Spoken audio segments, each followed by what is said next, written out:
I did an open house for another realtor at an antique house from approximately 1735. I had previewed the photos with the realtor online as there were some features he wanted to tell me about. I noted it was bare of furniture as the owner had already moved out and made a note to bring a chair. When I arrived at the house, I had to park in back as the lockbox was on the back door.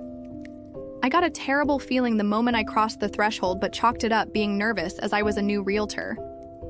I forgot something in my car, left and returned, and felt the same terrible feeling as I went to re-enter the house. I decided to let whatever it was know I was only there to do an open house and asked for it to give me permission.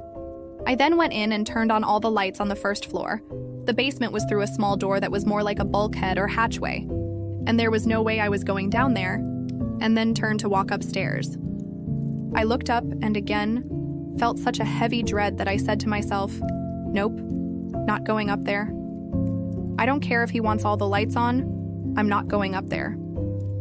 I opened the front door, which was right in front of the stairway, and proceeded to sit down on the second step as I had forgotten the chair I was supposed to bring. As I was sitting down, I heard a crash from upstairs that sounded akin to a waiter's full tray of dirty dishes and silverware falling to the ground.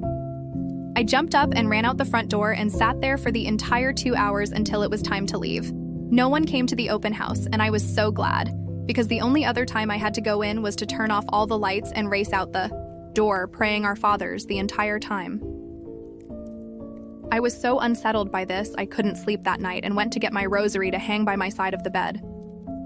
The next morning, I had to open the office and answer front desk calls, so I left very early, leaving my husband sleeping in bed. 15 minutes after I arrived to the office, my husband called and said his eye was bleeding. To this day, I believe, I encountered a demonic entity that followed me home and attacked my husband after I put the rosary next to me.